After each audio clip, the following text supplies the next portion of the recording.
Seja muito bem-vindo ao programa Controverso.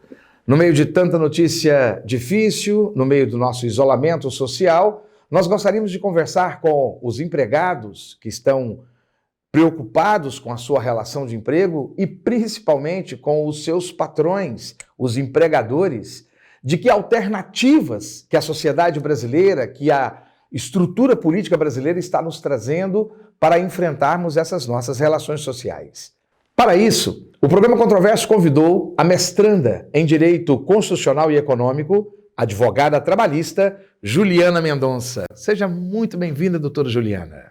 Eu que agradeço o convite, muito feliz por estar aqui, podendo esclarecer algumas dúvidas dos empregadores e também dos empregados. Doutora Juliana, a senhora tem estado em vários programas, a senhora tem tirado dúvida de muitos e muitos profissionais. E nós gostaríamos aqui de ter uma conversa que fosse para pacificar o coração de pessoas que estão desesperadas nesse nosso estado de Goiás. Hoje nós estamos gravando esse programa dia 1º de abril. Ele vai ao ar quinta-feira, dia 2 de abril, na Fonte TV, Canal 5, mas permanece nas nossas redes. Doutora Juliana, alguns estados da federação estão prorrogando o isolamento social, né? E eu acredito que aqui no estado de Goiás também teremos essa prorrogação, ou seja, as pessoas terão as suas relações de trabalho afetadas.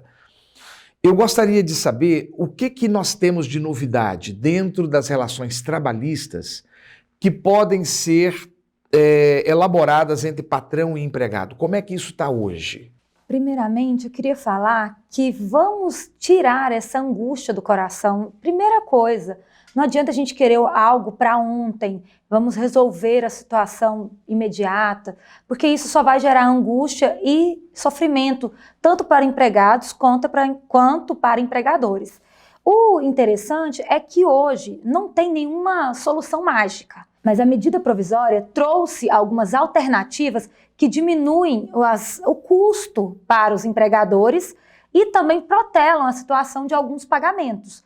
Por exemplo, férias. Férias é uma boa alternativa nesse momento que as empresas estão fechadas. No normal, numa situação normal, para o empregador conceder férias aos empregados, ele tem que pré-avisar com 30 dias, o que seria algo absurdo pensando na situação de calamidade que nós estamos enfrentando. Então, basta que o empregador avise com 48 horas de antecedência.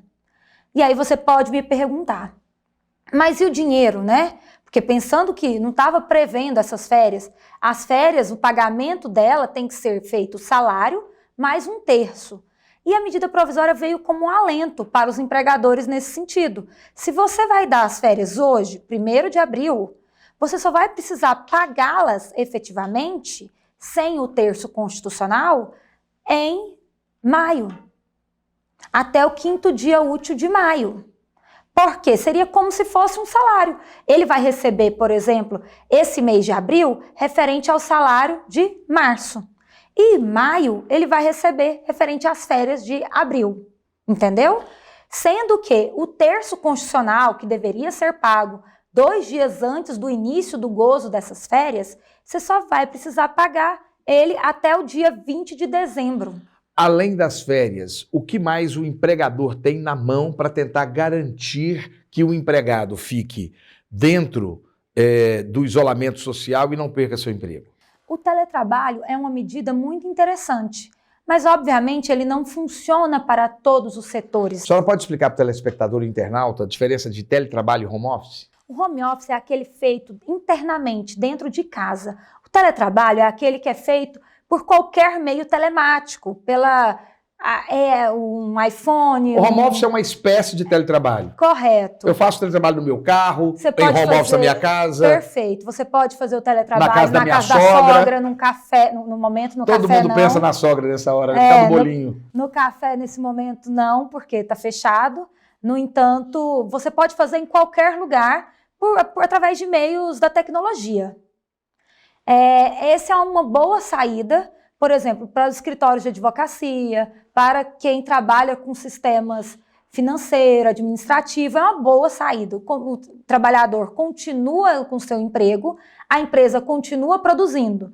No entanto, Tem alguns setores que não teria como, por exemplo, de limpeza, uma doméstica, por exemplo. Não teria como ela fazer um teletrabalho, ficaria inviável.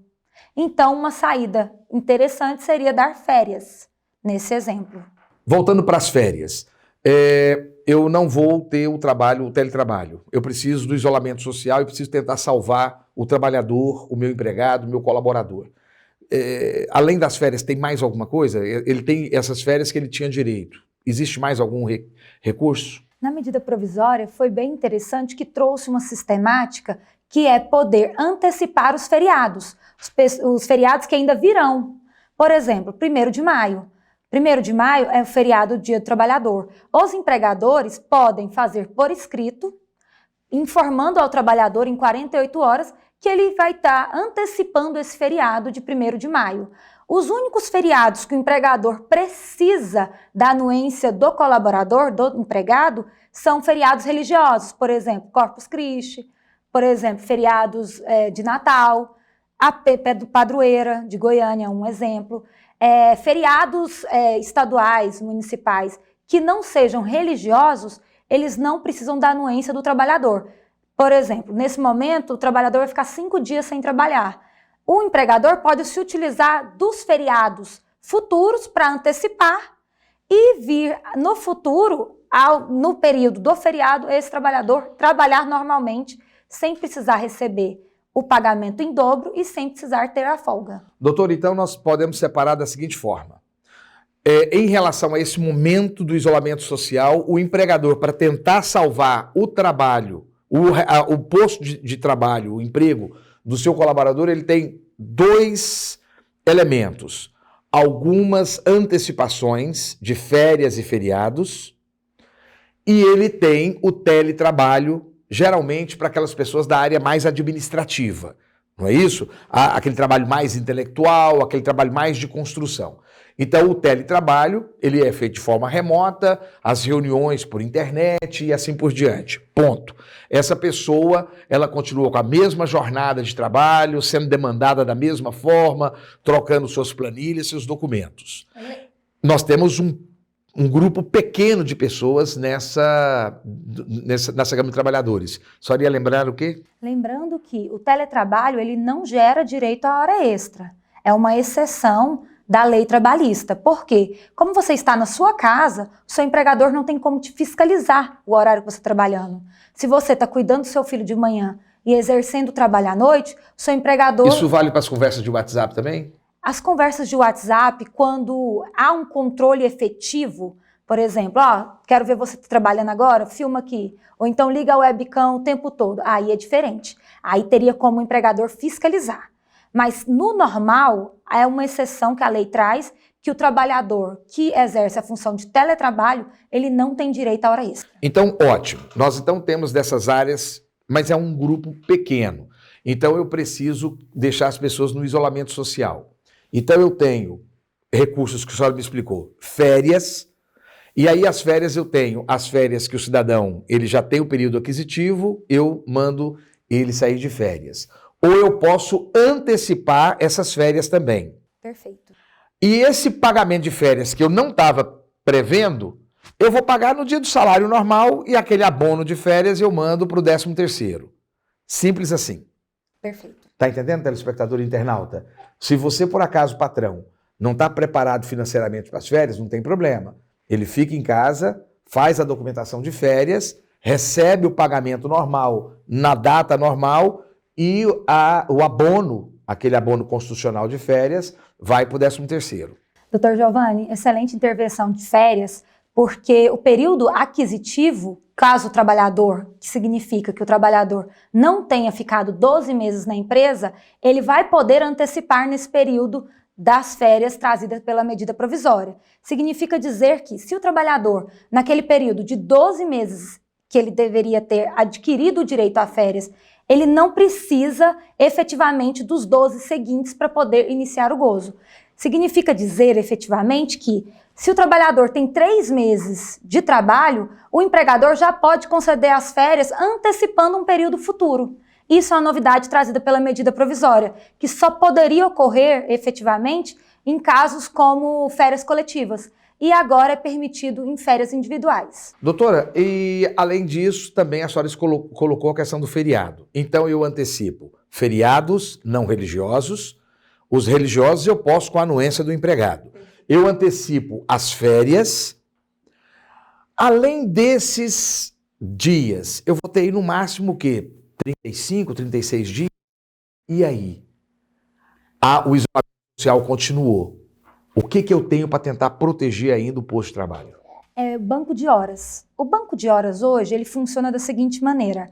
O trabalhador e empregador, eles assinam um documento para valer durante 6 meses.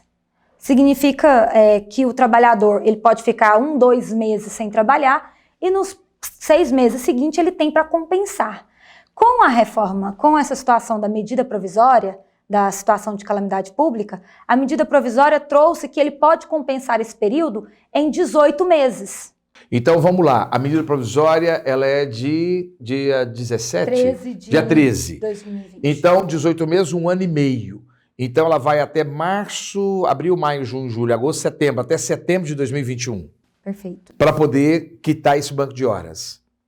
Isso vale para qualquer quantidade de empregados de uma empresa? MEI, micro, pequena, média e grande empresa? Sim, vale para qualquer número de trabalhadores. Só lembrando que tem que respeitar o período máximo de horas constitucionalmente garantido. O trabalhador ele não pode exceder a 10 horas diárias, porque ele vai ficar esse período ocioso, sem trabalhar, e quando ele for compensar, ele não pode trabalhar mais que 10 horas.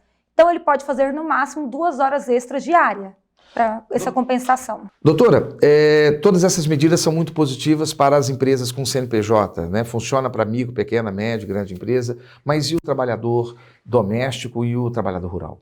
Todas essas medidas também serão aproveitadas para trabalhador doméstico e trabalhador rural. Então, o meu telespectador, o meu internauta está me ouvindo, ele tem a empregada doméstica dele. Carteira assinada, só vale para as pessoas com carteira assinada. Perfeito. Somente os protegidos pela CLT. CLT. É uma medida, a 927, a medida provisória 927 de 2020, editada em março agora, dia 13 de março de 2020. Ela só serve para os protegidos pela CLT. Então eu posso antecipar a minha empregada doméstica, posso antecipar feriado e assim por diante. Tudo isso é com a anuência do trabalhador? Eu preciso da anuência ou eu posso agir independente do querer do trabalhador? O teletrabalho, você não precisa da anuência do trabalhador nessa situação, tá? Porque numa situação normal precisaria. Na situação de calamidade pública que nós nos encontramos no presente momento, não precisaria. Apenas os feriados religiosos precisaria da anuência do trabalhador. Os feriados normais, que não religiosos, não seria necessário a anuência do trabalhador. O banco de horas também não seria necessário e as férias também não seria necessário. E a antecipação de férias? Também não seria necessário. Então eu vou antecipar, por exemplo, 2, 3 meses, 4 meses de férias que ele ainda não tem período aquisitivo. Deixa eu explicar para você, patrão e empregado. Como funcionam as férias? Você tem um período aquisitivo. O trabalhador começou no dia X, 1º de janeiro, no dia 31 de dezembro ele completa 1 ano de trabalho. Então ele tem um período aquisitivo que, a partir de 1º de janeiro do próximo ano, ele tem 2 anos para gozar essas férias, ok? Pois bem, o que a medida provisória trouxe ele não precisa mais ter esse período aquisitivo. Não é isso, doutora Juliana? Então eu posso, a cada 2 meses, passar 5 dias, porque o mínimo é 5 dias, estou certo? Eu não concordo com 5 dias a cada 2 meses. Por quê? A lei traz que pode ser fracionada as férias em até 3 períodos, desde que um não seja menor que 5 e o outro não seja menor que 15. Então, fracionar as férias de 5 em 5 dias tornaria as férias inviáveis. Então, é o mínimo de 5 em 3 parcelas. Isso. Doutora Juliana Mendonça, está excelente. Tenho certeza que o nosso internauta e o nosso telespectador está ficando muito enriquecido e você permanece conosco. Vamos continuar falando sobre isso aqui no Controverso. Você está no lugar certo. Em Goiânia, desde 2010, a Capital Mídias é hoje uma das maiores empresas de mídia exterior de Goiás. E por ser a mais completa do segmento, é a única que oferece 4 mídias: painel de LED, painéis iluminados, outdoor e painel rodoviário. Por 4 anos seguidos, a Capital Mídias ganhou o prêmio Os Mais Influentes da Comunicação de Goiás e se tornou referência quando o assunto é mídia exterior. Capital Mídias, a gente anuncia, você vende. De volta ao programa Controverso, Relações Trabalhistas em Tempo de Coronavírus, com a mestranda em Direito Constitucional e Econômico, doutora Juliana Mendonça, advogada trabalhista. Doutora Juliana, no nosso primeiro bloco conversamos muito sobre alternativas para manter os postos de serviço. Mas eu gostaria de conversar um pouco sobre esse instituto da suspensão do contrato de trabalho, né? Na verdade, telespectador e internauta, politicamente isso ficou discutido demais da conta a possibilidade de suspender. Não há essa previsão legal na estrutura brasileira. O que havia era um curso que o patrão colocava o empregado para fazer de forma remota, né? E aí, com isso, teria aí uma suspensão que ele não receberia nada. Mas isso aí pegou muito mal politicamente, porque o cidadão ficaria sem receber dinheiro algum, e o governo não teria nenhuma responsabilidade também com esse trabalhador. Doutora Juliana, como é que ficou isso, hein? A medida foi revogada, o artigo que tratava da suspensão da medida provisória foi revogado. O que nós temos hoje é o que fala a CLT. Pode sim haver a suspensão do contrato de trabalho, desde que feita por meio de negociação coletiva. Ou seja, é o que sempre existiu. Sim. Então, aquela suspensão, por enquanto, para fazer curso e etc., ela está revogada. Revogada. Isso. E o que existe, então, é o que tradicionalmente se tem. E o que é que tradicionalmente? Tem que fazer negociação coletiva. Não pode ser feito de forma individual. O empregado e o empregador negociam a suspensão. O empregador tem que ir ao sindicato para fazer ou acordo coletivo ou convenção coletiva, que significa que o sindicato do empregado, o empregador, pode convencionar essa suspensão com alguma contraprestação para o empregado também.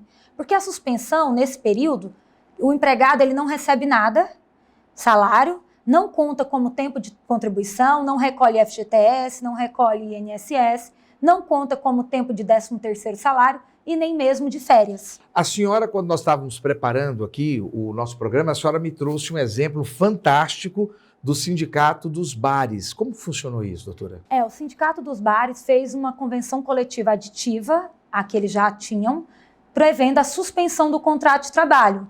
Os empregados ficaram 30 dias com esse período de contrato de trabalho suspenso, sendo que eles iniciavam o período da suspensão na metade do mês. Então, antes do início da suspensão, eles têm que receber o saldo de salário, os dias trabalhados, e ficarão 30 dias sem recebimento. Mas, em contrapartida, eles não poderão ser demitidos.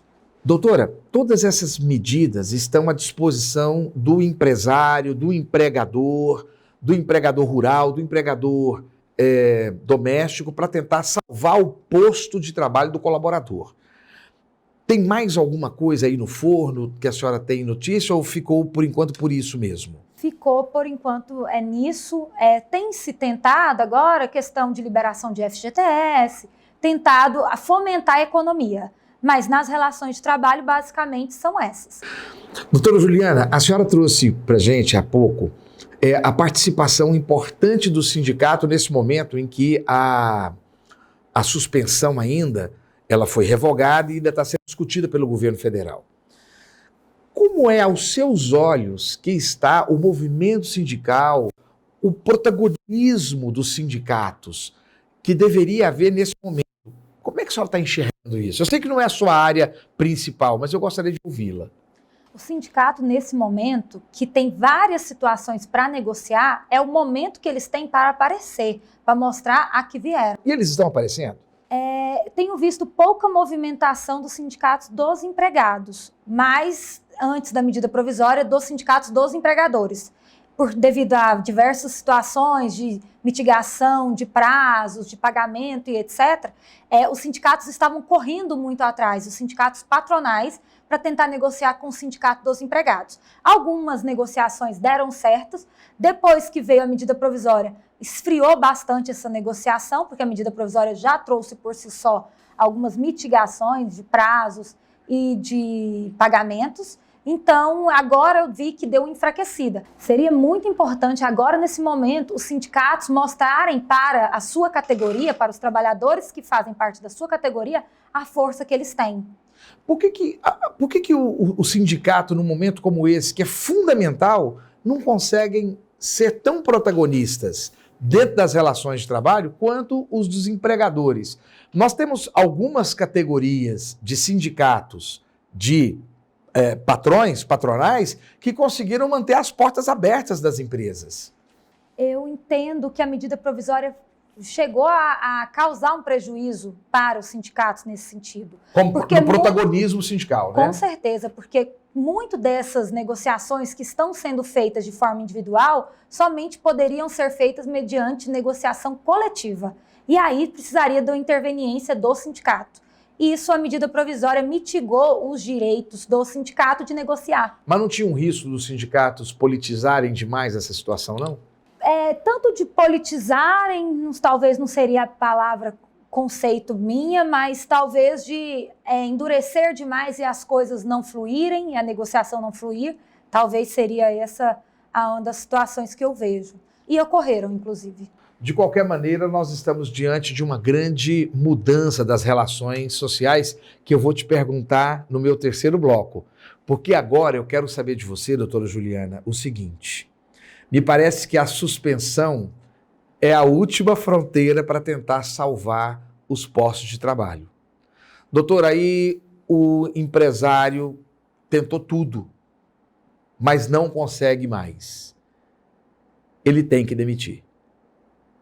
Como é que ficam as demissões nesse momento do coronavírus? De isolamento, de quarentena, tem alguma coisa na medida, tem alguma coisa que veio do poder público, alguma alteração? Como é que a senhora vê essa situação das demissões? As demissões por si só, desde que não haja o fechamento da empresa, os trabalhadores vão ter todos os direitos, como aviso prévio, 13º proporcional, férias proporcionais, o saque do FGTS, da multa de 40%, todos os direitos. No entanto, nesse estado de força de calamidade, cuja a situação trouxe a força maior, e a empresa ocorrer de fechar e precisar demitir todos os trabalhadores, nesse caso, sim, tem diferença.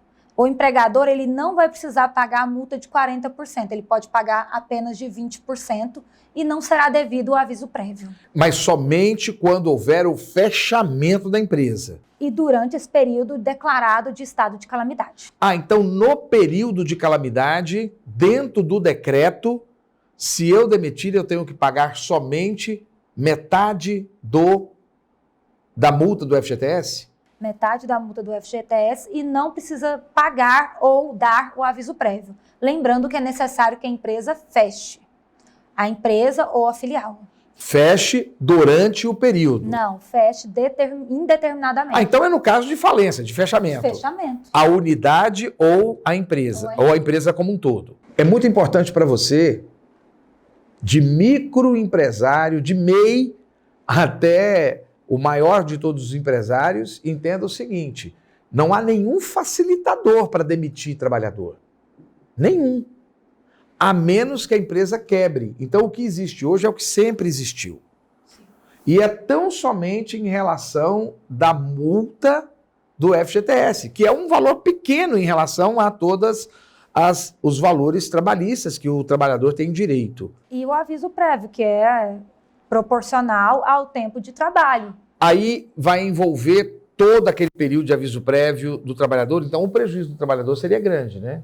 O prejuízo do trabalhador seria... Do trabalhador, por exemplo, que está há 10 anos, há 15 anos, sim. Ele não teria, então, esse direito a esse aviso. Sim, não teria direito nem ao aviso e nem a multa de 40%, que transformaria em 20%. Doutora, então, Hoje, mais do que nunca, é o momento do empresário planejar com as planilhas na mão, é isso? Fazendo o cálculo dos valores, né? Sim, é muito importante porque as empresas, especialmente empresas pequenas, elas não têm costume de provisionar valores. O trabalhador, ele tem direito a férias, isso desde o primeiro dia que ele inicia no trabalho, a não ser que ele vai ser dispensado por justa causa, e aí ele perde a proporcionalidade de férias, você já sabe que todos os meses ele adquire 1/12 de férias. A mesma coisa o 13º. O que é muito importante que as empresas, especialmente empresas pequenas, se conscientizem desses valores e já comecem a provisionar isso para não deixar para vir uma situação de calamidade financeira, de baixa nas vendas ou situação do país, para que ocorra um colapso financeiro dessas empresas. Doutora, vamos conversar sobre algumas questões das demissões. Primeiro, alguma alteração do seguro-desemprego? Não, o seguro-desemprego continua de 3 a 5 parcelas.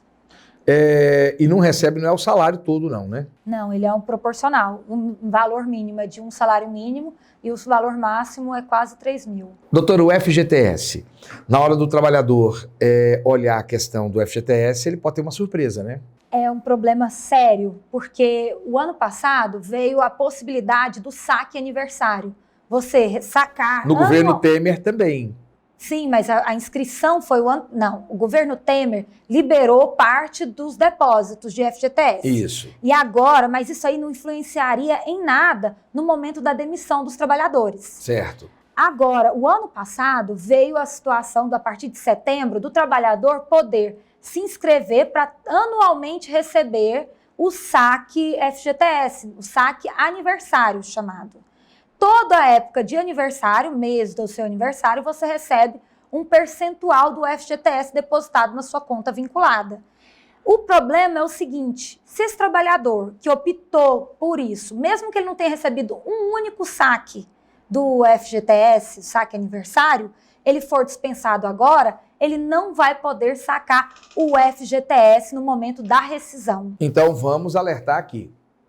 Você, trabalhador, verifique se você fez a opção de receber, só a mera opção, do saque no aniversário. Se você fez essa opção, quando se ocorrer a demissão, você não poderá fazer o saque do FGTS. É isso? Isso. O único saque na conta vinculada que você poderá fazer é da multa de 40%. Só que não adianta também agora falar, nossa, eu tô com medo de ser mandado embora, eu vou desfazer a minha inscrição no programa de saque aniversário.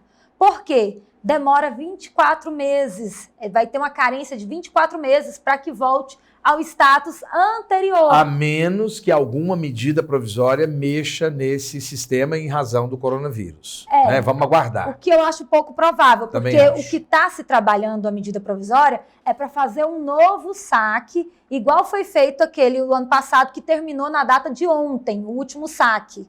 O saque de um valor de R$ 998. Está se prevendo uma medida provisória para R$ 1.000. Doutora Juliana, nós tivemos aí algumas discussões que deixou aí o empregado e o empregador com a cabecinha meio bagunçada. Quem é que tem que pagar a multa se por acaso se é o governador que fez o decreto ou se é o patrão, né? O nosso presidente da República, ele trouxe que o artigo 486 da CLT diz que no caso do fato do príncipe, ou seja, uma determinação do governador, que é o governo do estado que tem que pagar a multa do FGTS. Só pode falar sobre isso? Essa situação ela é super nova, é algo inusitado. Inclusive, há divergências tanto na jurisprudência quanto na doutrina. Especialistas discutem muito se seria o caso, de fato, do príncipe, que é essa situação do governo fechar as empresas de forma temporária e, no caso dessas empresas não conseguirem subsistir após o final do estado de calamidade, se seria o caso do fato do príncipe, que a repercussão financeira seria simplesmente de o presidente ou o governador ou mesmo o prefeito, quem deu a ordem de fechamento, de inviabilizar as empresas, pagar as verbas indenizatórias. tem se discutido, inclusive, quais seriam essas verbas indenizatórias. Entendo eu que seria a multa de 40% e se houver o aviso prévio. Somente, porque o 13º e as férias, como já disse, eles já deveriam estar na provisão do empregador. O empregador ele já deveria ter provisionado esses valores, porque ele já sabia desde o primeiro dia que esse trabalhador receberia esses valores. Então, a senhora entende, como jurista, que não é o caso. Isso realmente é do empregador. Não vai ter condição de jogar isso para as costas do governo do Estado. Eu entendo hoje, como a maioria dos colegas que tenho conversado, juristas trabalhistas... Entre eles, inclusive, juízes do trabalho. A maioria dos juízes, inclusive, que entendem que não seria aplicável esse momento. Esse judiciário do trabalho é exclusivo do Estado de Goiás ou a senhora tem visto também fora do Estado de Goiás? Eu tenho falado com vários outros de fora também, através de redes sociais, colegas de WhatsApp, vários grupos onde a gente debate, especialmente desde que o presidente falou sobre o tema, a gente tem debatido bastante sobre essa situação do fato do prêmio. Doutora, ainda tem muitas informações ainda que o nosso telespectador, o internauta, está querendo sobre algumas rubricas da folha de pagamento, mas isso vai ficar para o nosso terceiro e último bloco. Fique conosco, você está no lugar certo.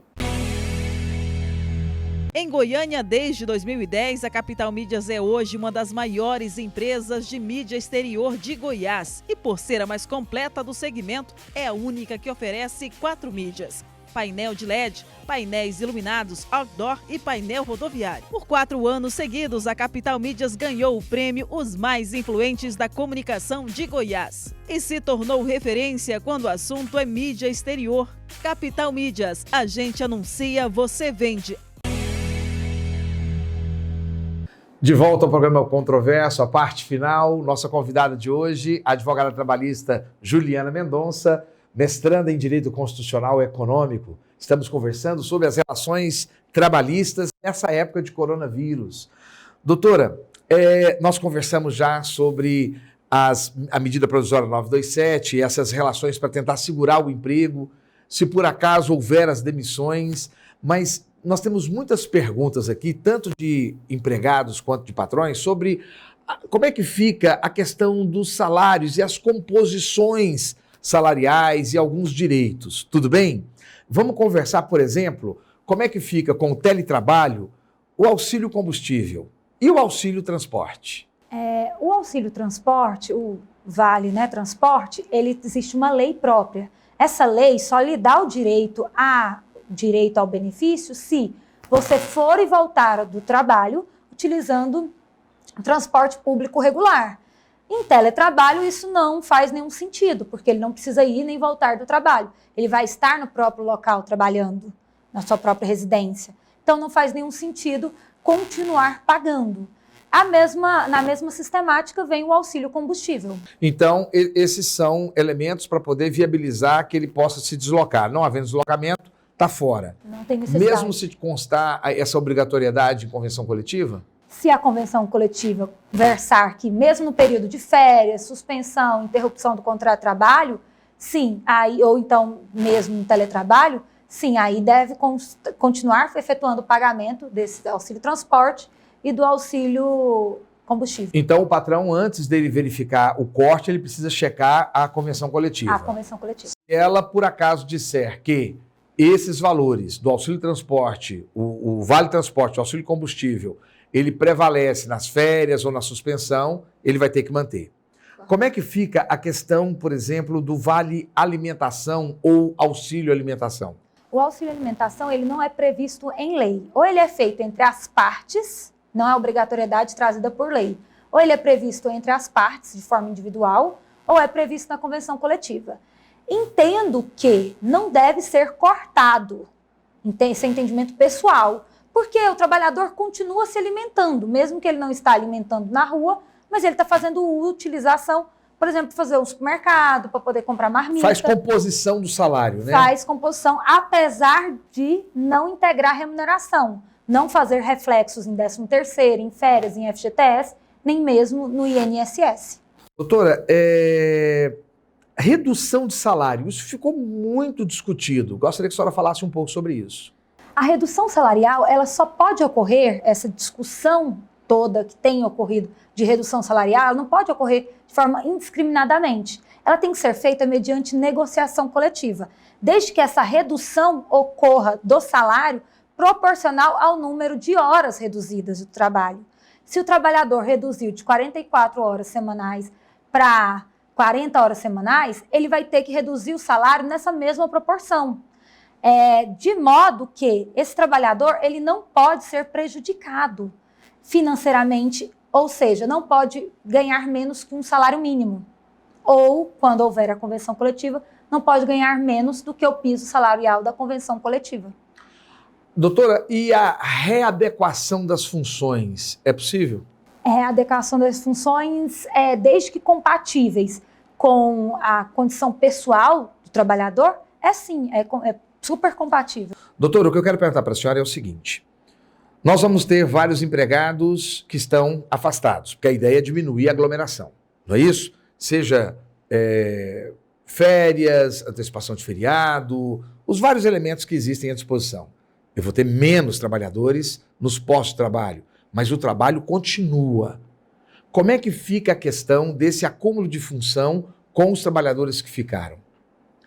Desde que seja compatível com a condição pessoal do trabalhador e também dentro da sua jornada de trabalho, eu não vejo óbice nenhum. É super plausível, né? Talvez não seria somente acumular a função, ele vai estar diminuindo, esvaziando um pouco as funções dele e passando também a desenvolver um pouco de habilidades de outro setor, é muito comum. Não tem o risco de uma futura ação trabalhista, não? Assédio ou qualquer coisa que o seja? Assédio pouco provável, a não ser que seja algo... Porque é justificável. Não, e a não ser que seja algo específico com aquele trabalhador, de forma a situação vexatória, não vejo nenhum tipo de condição de dar um pedido de assédio ou o ganho no pedido de assédio. Um plus salarial, talvez, pelo acúmulo de função, talvez seria um pedido, mas pela situação, eu acho plenamente possível que esse trabalhador faça algumas atividades que não eram da sua competência inicialmente, mas desde que a condição pessoal dele favoreça para que seja feito. Doutora, e aqui agora eu queria falar sobre a média de comissionamento, né? Qual vai ser o impacto dessa média de comissionamento? Porque provavelmente vai ter uma redução da economia, uma redução sobre as pessoas que têm isso agregado ao seu salário, ao seu rendimento. A comissão, ela, por exemplo, para pagar as férias, você tem que fazer a média do período aquisitivo. O período que ele trabalhou, vai fazer a média das comissões, do salário fixo, caso ele tenha, para efetuar o pagamento no período das férias. O 13º também é feito pela média. Então, caso esse trabalhador não venha a vender, ele esteja de licença remunerada nesse período, ou diminuíram as vendas, às vezes ele tinha uma venda física e passa para uma venda online e diminua substancialmente o ganho dele, entendo eu que seria o caso de garantir o mínimo desse trabalhador, se através de convenção coletiva que seja o valor do piso salarial, ou caso não haja convenção coletiva que seja o mínimo legal, e para resguardar os direitos mínimos desse trabalhador. Doutora, para fazer um encerramento, o patrão ele tem hoje, o empregador ele tem hoje toda uma planilha de custo, ele precisa baixar essa planilha de custo porque a economia está despencando, ela está paralisando por completo. Nós tivemos aí um PIB apontando para negativo 43, né, 0,43 negativo, e isso é uma recessão muito grave aqui no Brasil. E ele pode estar preocupado, olha, eu não consigo fazer esse pagamento. E aí tem alguns direitos que ele, de repente, ele concordou em passar, como, por exemplo, um auxílio moradia, um auxílio veículo, um auxílio paletó. Ou seja, fora ainda a possibilidade que ele não tenha de conseguir fazer o pagamento das verbas. Tem gente perguntando sobre parcelamento de verba, de salário. Olha, posso pagar um pouco no começo do mês e um restante no meio e o restante em seguida. Eu queria que a senhora fechasse tentando expor um pouco sobre isso. O que a senhora pensa a esse respeito? os direitos mínimos garantidos constitucionalmente, como pagamento de salário, de 13º, de férias, a gente não pode mitigar isso, diminuir o pagamento. Eu tenho direito a um 13º integral, vou pagar só metade dele. Não, isso é um direito garantido constitucionalmente. As férias, elasteceu o prazo para o pagamento, mas mesmo assim é devido o pagamento de férias. Se o empregador resolver por si só, anteriormente, oferecer alguns benefícios, agora entendo eu que não pode ser cortado, benefícios que foram feitos de forma voluntária, né? Voluntária, isso mesmo. Ele não pode cortar, porque o risco da atividade é do empregador. A gente não pode transferir isso também pura e simplesmente para o empregado. Senão, ele viraria um autônomo. Porque o risco do autônomo é esse. O autônomo agora, nesse clima de recessão, ele não tem para quem trabalhar e também não tem direito garantido, porque ele não fez os recolhimentos, ele não tem a carteira de trabalho. Então, quando você é empregado de alguém, esse empregador, ele assume os riscos do negócio. Ele não pode simplesmente transferir o problema ao poder público e falar, olha, agora eu não tenho mais condição de pagar. Doutora Juliana Mendonça, advogada trabalhista, mestranda em Direito Constitucional e Econômico. Eu gostaria de ver um pouco, através dos seus olhos, o que a senhora percebe para o mundo empresarial, as preocupações que ele está tendo em relação aos seus contratos de direito civil. Sei que não é sua área, mas eu sei que a senhora atende uma gama de empresas e a senhora tem uma percepção e eu gostaria de tentar entender um pouco através dos seus olhos. Eu acho que agora é o momento de todo mundo ter calma e tentar negociar o que possível for. Porque está todo mundo numa situação complexa. Obviamente, não todo mundo, porque, por exemplo, o setor de alimentação, de supermercados, frigoríficos, não estão nessa O setor de abastecimento está indo bem. Apesar de que os feirantes não estão, mas a situação dos próprios mercados, abastecimentos de alimentação está indo super bem. Então, eles não vão tentar negociar. Mas quem está se sentindo prejudicado deve conversar, mediar a questão do aluguel, tentar, se você tem um acordo na justiça, tenta conversar com o advogado do reclamante para tentar negociar. Isso tudo é o momento de fazer, porque todo mundo está entendendo a situação de todo mundo. Não é simplesmente falar, não vou mais pagar. Tenta negociar, demonstre a boa fé, que eu tenho certeza que o ser humano hoje está sendo muito mais forte do que ele era antes de toda essa pandemia. E ao final disso tudo, ele vai estar muito mais consciente do seu papel, do papel da coletividade e consciente ainda do que ele precisa e do que o próximo precisa. Isso é muito importante. Doutora Juliana Mendonça, qual a importância para a senhora, para o empresário, nesse momento de crise, do planejamento, só do planejamento?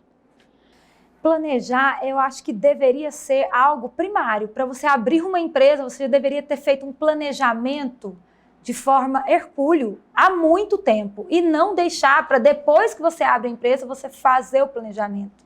Infelizmente, empresários sem planejamento é o que a gente mais vê hoje, com sofrimento, sem dormir, com problema de pressão, porque está gerando mesmo um desgaste, tanto na família quanto de forma pessoal para essa empresa, que não está conseguindo se planejar vendo o futuro pós-pandemia.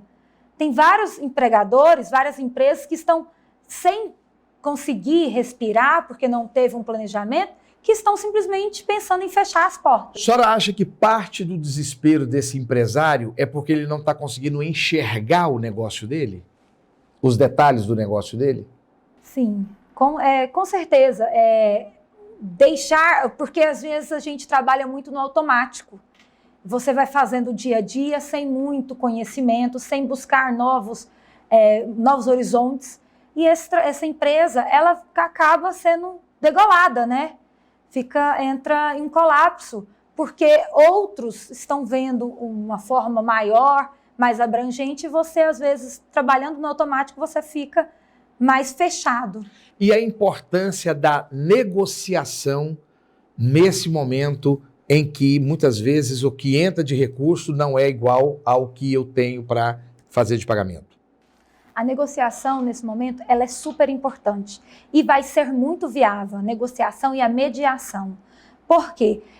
Nós temos aluguel para pagar e o aluguel não vai deixar de existir por conta da pandemia, por mais que você não esteja utilizando o espaço, porque às vezes você fechou. Os contratos não foram revogados, né? Não foram revogados, muito pelo contrário, todos os meses eles vão ser cobrados, mas o dono do imóvel, ele está entendendo a situação, você pode tentar negociar com ele, acordos trabalhistas na justiça, vários advogados de reclamante, de empregados, têm renegociado a dívida feita na Justiça do Trabalho para que haja um parcelamento maior, para que Os juízes estão sensíveis a essa rediscussão de acordos que já foram homologados? Os juízes estão super sensíveis a isso, no entanto, eles não podem simplesmente renegociar pelas partes. As partes têm que chegar a um comum acordo para que seja feita essa renegociação, porque já transitou em julgado. Então, não tem o que fazer, não pode renegociar sem que as partes queiram. Mas os juízes estão abertos a fazer essa renegociação, as partes têm que demonstrar boa-fé e isso é o momento. Doutora Juliana, nós estamos nos minutos finais. Nós estamos passando por uma mudança mundial. Nós temos 1 bilhão, 1/7 da população mundial está em isolamento social. E esse pessoal está se comunicando pela internet, em teleconferências, como nunca aconteceu antes na face da Terra. Com trabalho remoto, como também nunca aconteceu antes. E ideias novas com ideias velhas também estão se amontoando, se confrontando como nunca antes. A senhora acha que vai haver, quando tudo isso passar, e vai passar, a senhora acha que vai haver alguma mudança substancial na sociedade? E quais são os elementos dessa sociedade? Fique à vontade. Eu confesso que já vejo mudança na sociedade desde o início da pandemia até hoje. O ser humano ele está mais atencioso ao próximo, cuidando mais do próximo. Isso, por causa das redes sociais, a gente vinha num quadrado, todo mundo separado, cuidando só de si. Com a situação da pandemia, com a situação de que um pode passar para o outro, ao invés do ser humano, do brasileiro, se preocupar que o outro vai me agredir com a doença, ele está preocupado com o que o outro pode pegar. E isso, na minha visão, tem sido bonito de ver. E eu acredito que a minha esperança é de que isso, a união, ocorra ainda mais. Doutora, muito obrigado pela participação da senhora. E eu vou, desde já, dizer que eu vou precisar do retorno da senhora, e eu creio que em breve. Eu coloco o programa Controverso à sua disposição para alguma complementação e deixa aí para a senhora, apesar que a senhora já fez uma manifestação, mas deixa aí para uma palavra de fortalecimento, porque tem muita gente aí que está com medo pelos seus empregos e muito empresário também com medo pelas suas empresas. E a senhora pode fazer esses agradecimentos e sua despedida. Doutor Giovanni, obrigada pelo convite. Fiquei muito feliz de poder esclarecer algumas questões trabalhistas aqui. E o que eu peço a todos, empregados e empregadores, é que tenhamos calma, paciência, que essa fase vai passar. Algumas situações o governo ainda vai trazer para nos dar alento, que ainda está no forno, ainda não vieram da forma como deveriam, e as coisas vão melhorar. Cuidem-se, fiquem em casa e a gente vai seguir todos com saúde e bem. E é isso, gente. O programa Controverso de hoje, normas trabalhistas em tempo de coronavírus. Eu gostaria de fazer coro com a doutora Juliana Mendonça. Acredite, isso tudo vai passar. E precisamos passar por isso de cabeça erguida, dando o melhor de nós. Vamos ser mais idôneos com o nosso próximo, vamos ser mais cuidadosos com os nossos negócios e vamos estar mais abertos a uma sobrevivência coletiva através de boas negociações. E você permanece conosco aqui no programa Controverso. Você está no lugar certo.